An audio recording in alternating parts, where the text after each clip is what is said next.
Hello friends, welcome back to my YouTube channel let us qualify anti UGC NET with Nishan. So आज मैं लेके आया हूँ आपके लिए टीचिंग एप्टीट्यूड का एक बहुत ही important lecture for anti UGC NET student, for all students, that is for paper 1। जो आज का हमारा लेक्चर है वो होने वाला है इमोशनल इंटेलिजेंस के ऊपर। तो इमोशनल इंटेलिजेंस क्या होती है और इसके कुछ फीचर्स आज हम करने वाले इस छोटे से लेक्चर में।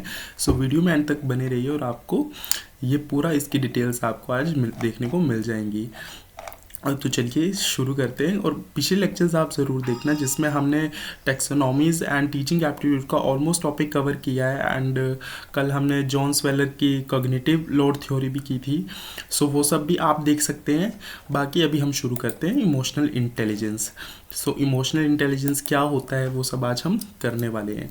तो इमोशनल इंटेलिजेंस का जो कंसेप्ट था वो सॉलोवे एंड मेयर्स ने दिया था।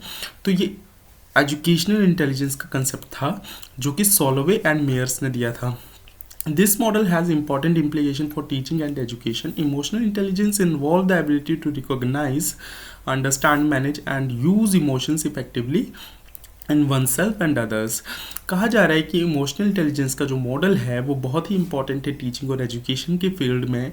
और ये हमें बताता है, हमारी एबिलिटीज़ को दर्शाता है कि हम किस तरह से रिकॉग्नाइज करेंगे, किस तरह से अंडरस्टैंड करेंगे, मैनेज करेंगे और अपने इमोशंस का यूज़ किस तरह से करेंगे इफ़ेक्टिवली अपने लिए और या फिर दूसरों के लिए। In context of teaching, educator with high emotional intelligence can create a positive and supportive learning environment, understand and respond to students emotional needs and facilitate effective communication. अब देखिए इमोशनल इंटेलिजेंस का जो मॉडल है वो किस तरह से use किया जाएगा।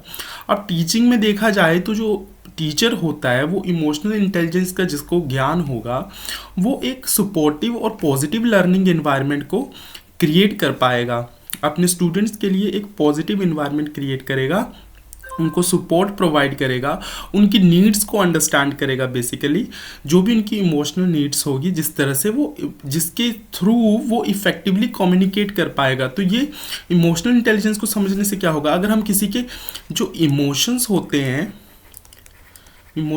हैं अगर हम इनको अंडरस्टैंड करेंगे, किसी के भी इमोशंस को अंडरस्टैंड करेंगे, ठीक है, तो उससे हम क्या एक इफेक्टिव कम्युनिकेशन कर पाएंगे, इफेक्टिव कम्युनिकेशन कर पाएंगे। ठीक है, किसी के भी साथ अगर हमें इफ़ेक्टिवली कम्युनिकेट करना है तो उसके लिए हमें उसके इमोशंस को अंडरस्टैंड करने का बहुत ज़्यादा ज़रूरत है। हम किसी के जब अच्छे से इमोशंस को अंडरस्टैंड कर पाए तो तभी हम उसके साथ इफ़ेक्टिवली कम्युनिकेट कर सकते हैं। सो इन केस ऑफ टीचिंग, अगर आप टीचर हो तो अगर आप स्टूडेंट्स के इमोशंस को अच्छे से समझ पाओगे, स्टूडेंट्स के इमोशंस को अच्छे से समझ पाओगे तो आप उसके साथ इफेक्टिवली कम्युनिकेट कर सकते हो। इससे क्या होगा, आपकी लर्निंग आउटकम जो होगी वो अच्छी आएगी। सो बेसिकली ये भी लर्निंग आउटकम के ऊपर फोकस करता है। तो इमोशनल इंटेलिजेंस का क्या रेलेवेंस है टीचिंग में, अभी हम ये देखने वाले हैं कि इसका रेलेवेंस क्या है टीचिंग में किस तरह से इंपॉर्टेंस रखता है। ठीक है, किस तरह से रेलेवेंट है टीचिंग के हिसाब से देखा जाए तो इमोशनल इंटेलिजेंस किस तरह से ज़रूरतमंद है हमारे टीचर्स के लिए या टीचिंग के लिए। तो इससे क्या होगा, बिल्डिंग पॉजिटिव रिलेशनशिप, टीचर और स्टूडेंट के बीच में एक अच्छा रिलेशनशिप आएगा जब जो टीचर है वो स्टूडेंट के इमोशंस को समझ पाएगा। तो उससे क्या होगा, रिलेशन बिल्डिंग होगी तो क्या होगा, कम्युनिकेशन अच्छा होगा उनके बीच में, कम्युनिकेशन अच्छा होगा तो क्या होगा, लर्निंग आउटकम अच्छी आएगी। ठीक है, तो यही यहाँ पे बोला जा रहा है, teacher with high emotional intelligence can establish positive and supportive relationship with the students. They can turn to student emotions, show empathy, create safe space for expression. अब देखिए यहाँ पे लिखा गया safe space for expression. Student जो वो है safely और ओपनली अपने आइडियाज़ को, अपने इमोशंस को, अपनी बात को टीचर के आगे रख पाएंगे तो एक तरह से पॉजिटिव रिलेशनशिप बिल्ड हो रहा है। देन आता है इफेक्टिव कम्युनिकेशन। अब कम्युनिकेशन भी अच्छा हो पाएगा, वो मैंने अभी फर्स्ट पॉइंट में एक्सप्लेन कर दिया कि रिलेशन बिल्ड होंगे तो कम्युनिकेशन अच्छा होगा। तो जो स्टूडेंट और टीचर के बीच में कम्युनिकेशन होगा वो भी बहुत अच्छे से हो पाएगा। Educator who understand and manage their emotions well are better equipped to convey information, provide constructive feedback and address conflict with sensitivity. अब देखिए बोला जा रहा है जो टीचर्स है जिनको अच्छे से इमोशंस का ज्ञान है वो क्या कर पाएंगे, एक अच्छे से अपनी इंफॉर्मेशन को बता पाएंगे, अपनी इमोशंस एक्सप्रेस कर पाएंगे, प्लस वो स्टूडेंट्स के इमोशंस को समझ पाएंगे, एक फीडबैक अच्छी दे पाएंगे, और किसी के बीच में कोई कॉन्फ्लिक्ट्स हो जाती हैं तो उनको सेंसिटिवली वो क्या हैंडल कर पाएंगे, सेंसिटिव इंफॉर्मेशन को अच्छे से हैंडल कर पाएंगे, स्टूडेंट्स के साथ जो भी इश्यूज हैं उनको रिजॉल्व कर पाएंगे। That is effective communication. Then आता है हमारा इमोशनली सपोर्टिव लर्निंग एनवायरनमेंट। अब इमोशनली सपोर्टिव लर्निंग एनवायरनमेंट तो हो ही जाएगा जो कि स्टूडेंट्स के लिए बहुत अच्छा है, उनके वेलबींग के लिए बहुत अच्छा है। This include recognising addressing the emotional needs of the students. हम इमोशनल नीड्स को समझ पाएंगे, fostering a sense of belongingness and promoting a positive classroom culture, और एक पॉजिटिव क्लासरूम कल्चर बनेगा। हम उनको इमोशनली सपोर्ट कर पाएंगे, उनकी लर्निंग नीड्स को समझ पाएंगे, अच्छे से हम स्टूडेंट्स को समझ पाएंगे, यही यहाँ पे लिखा गया है। तो इस तरह से ये रेलिवेंट है टीचिंग के हिसाब से देखा जाए तो। और इमोशनल इंटेलिजेंस का क्या रोल आता है, आपको बस ज़्यादातर ये याद रखना कि ये सॉलोवे एंड मेयर ने दिया, ठीक है।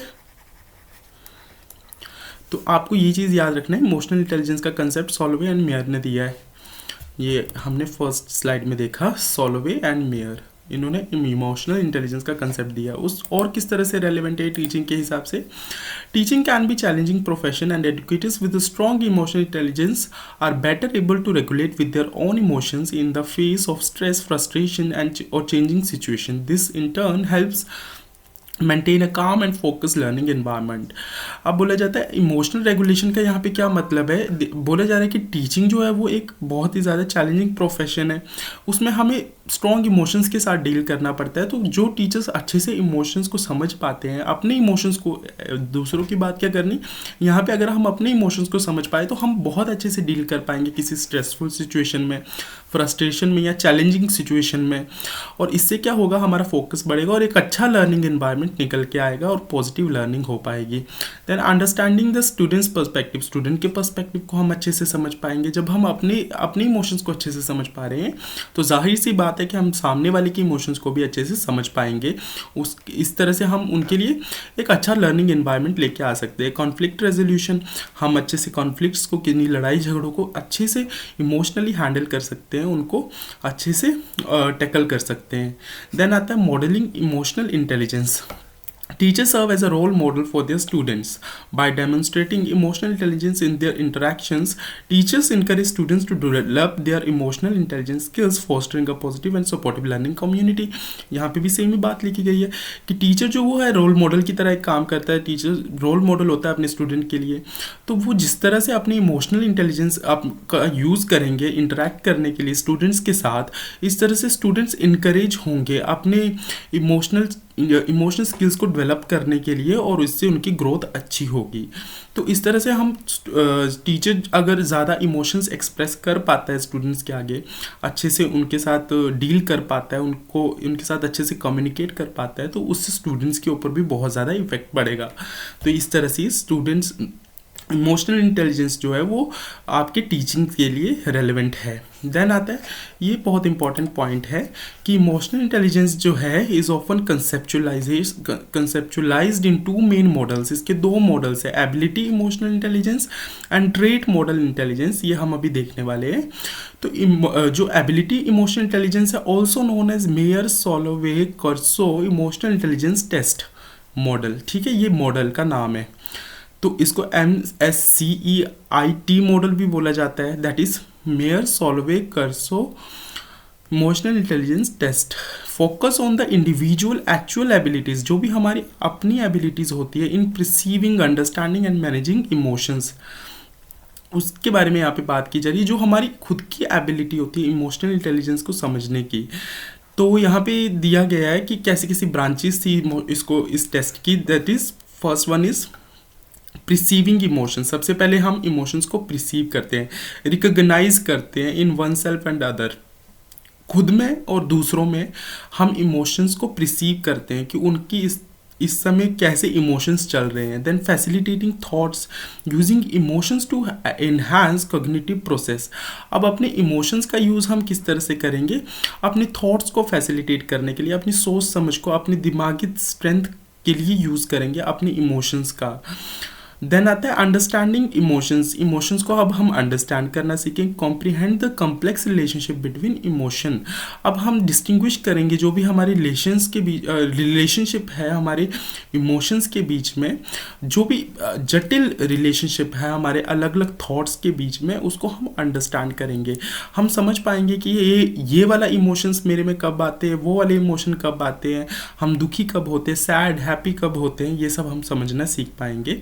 देन आते हैं मैनेजिंग इमोशंस। फिर हम अपने इमोशंस को मैनेज करना सीख पाएंगे या फिर दूसरों के इमोशंस को भी मैनेज करना सीख पाएंगे। तो ये एबिलिटी के बारे में बात हो रही है, यहाँ पे सिर्फ एबिलिटी के बारे में बात हो रही है कि आपकी एबिलिटी क्या, आपकी काबिलियत क्या है खुद के इमोशन समझने की एंड दूसरों के इमोशन समझने की। ठीक है, तो दूसरों के इमोशन समझने की यहीं पे यहाँ पे बात हो रही है सिर्फ एबिलिटी की। देन ट्रेट इमोशनल इंटेलिजेंस क्या होता है? Develop by Cantonius and Petrides and colleagues, ये इनके नाम थे, ये थोड़े इंग्लिश नेम है। इनके कलीग्स ने मिलकर ये डेवलप किया था। Focus on personality traits. अब ट्रेट्स क्या होते हैं? हमारे जो व्यवहार होता है, जो आमतौर पे बचपन से होता है, जन्म से होता है, वैसा व्यवहार की बात हो रही है। तो ट्रेट इमोशनल इंटेलिजेंस में क्या बोला गया? This model views emotional intelligence as a set of stable personality traits. जो स्टेबिलिटी होती है, जो हमारे में रहते ही रहते, जो ट्रेट्स, जो हमारे व्यवहारिक चीज़ें होती है, वो हमारी जाती नहीं है, वो हमारे अंदर ही रहती है। Measure through self report questionnaire. ये इन्होंने कैसे मेजर किया था? एक क्वेश्चनियर के थ्रू क्वेश्चंस दे दिए गए थे और उसमें से आंसर पूछे गए थे। Trait emotional intelligence is often conceptualised as a constellation of emotions self-perception. The Trait Emotional Intelligence Questionnaire is one of the commonly used instrument to assess trait emotional intelligence. It measures factors such as well-being, self-control, emotionality, sociability, and assertiveness. तो यहाँ पे बोला जा रहा है कि ये वाला मॉडल जो था वो सेल्फ कंट्रोल, इमोशनलिटी, सोशिएबिलिटी और असर्टिवनेस के लिए यूज़ किया गया था। इसके बारे में थोड़ा सा और हम समझते हैं, आपको डिफरेंस से ज़्यादा क्लियर होगा यहाँ पे। तो जो एबिलिटी इमोशनल इंटेलिजेंस है किस पे फोकस करता है? इमोशनल एबिलिटीज़ के ऊपर, स्किल्स के ऊपर। और जो ट्रेट इमोशनल इंटेलिजेंस है ये पर्सनैलिटी के ऊपर फोकस करता है। ठीक है, देन आता है मेजरमेंट कैसे होता है? ये मेजर किया जाता है परफॉर्मेंस बेस्ड असेसमेंट से, जो कि मैंने टेस्ट का नाम बताया था आपको। देन ट्रेट इमोशनल इंटेलिजेंस जो है वो सेल्फ रिपोर्ट क्वेश्चनियर से मेजर किया जाता है। और डायनेमिक वर्सेस स्टेबल देख लेते हैं। जो एबिलिटी इमोशनल इंटेलिजेंस है ये डायनेमिक है। डायनेमिक क्यों होगा? क्योंकि जो हम किसी के इमोशंस को समझते हैं तो इमोशंस तो चेंज होते रहते हैं, लेकिन ट्रेट जो है वो चेंज नहीं होता, ये स्टेबल रहता है। ट्रेट यानी कि जो हमारे शुरू से व्यवहार है, एक आदत है वो हमारी। ठीक है, तो ये reflecting the person's ability to respond to specific emotional challenges. तो एबिलिटी इमोशनल चेंज आपको समझ आ गया। उसके बाद ट्रेट देख लेते हैं। Relatively stable and consistent across situations. ये स्टेबल रहता है, चाहे किसी भी तरह की सिचुएशन हो, किसी ने जिस तरह का व्यवहार करना है वो उसी तरह का व्यवहार करेगा। कुछ चीज़ें जैसे कोई सीधा चलता है तो वो सीधा ही चलेगा ना, ये उसका एक तरह से व्यवहार है। ठीक है, और जो एबिलिटी वाला है तो मान लीजिए सिचुएशंस फ्लक्चुएट हो रही हैं, तो कभी आपको रोना आ रहा है, कभी आप हंस रहे हो, कभी आप दुखी हो रहे हो, कभी आप नॉर्मल हो। ठीक है, तो ये इस तरह से चेंज होता रहेगा, दैट इज़ डायनेमिक। और जो स्टेबल रहेगा वो कौन सा है? ट्रेट इमोशनल इंटेलिजेंस, जो कि आपके अंदर है, जो आप चेंज नहीं कर सकते हो। Both modules contribute to our understanding of emotional intelligence, and researchers have explored their relationship and overlaps. Some argues that comprehensive understanding of emotional intelligence involves considering both ability and trait aspects, organizing and interplay between actual emotional skills and stable personality traits related to emotions. तो यहाँ पे दोनों जो हमारे models हैं, ability emotional intelligence, और आपको इसका बस टेस्ट का नाम पता होना चाहिए, Mayer and Salovey Caruso emotional intelligence test, और इसका नाम क्या था? सेल्फ रिपोर्टेड क्वेश्चनियर्स, जो हम प्रिपेयर करते हैं। तो ट्रेट जो है वो हमारे ट्रेट्स होते हैं जैसे जो हमें अपने माता पिता से मिलते हैं। ठीक है, फ्रॉम पेरेंट्स। एंड एबिलिटी जो है ये हम डेवलप करते हैं। ठीक है, ये खुद हम डेवलप करते हैं। तो ये हम हमारे ये क्या हो जाएंगे? डायनामिक और ये वाले हमारे क्या हो जाएंगे, जो ट्रेड्स है वो हमारे स्टेबल रहेंगे। ठीक है, ट्रेड्स चेंज नहीं होंगे, ये इसमें नो चेंज आएगा और ये चेंज होते रहेंगे। ठीक है, तो इतने से आई थिंक आपको एबिलिटी और ट्रेट इमोशनल इंटेलिजेंस समझ आ रहा होगा। और बाकी सॉल्वे एंड मेयर ने दिया था, और बाकी आप इन स्लाइड्स को एक बार स्क्रीनशॉट लेके रीड कर सकते हैं या फिर आप वीडियो को बार बार देख सकते हैं। Thank you and have a nice day. आज के लेक्चर में इतना ही, नेक्स्ट लेक्चर में हम कुछ नए टॉपिक्स लेके आएंगे, सो आप हमारे साथ बने रहिए। Thank you and have a nice day. मिलते हैं नेक्स्ट वीडियो में।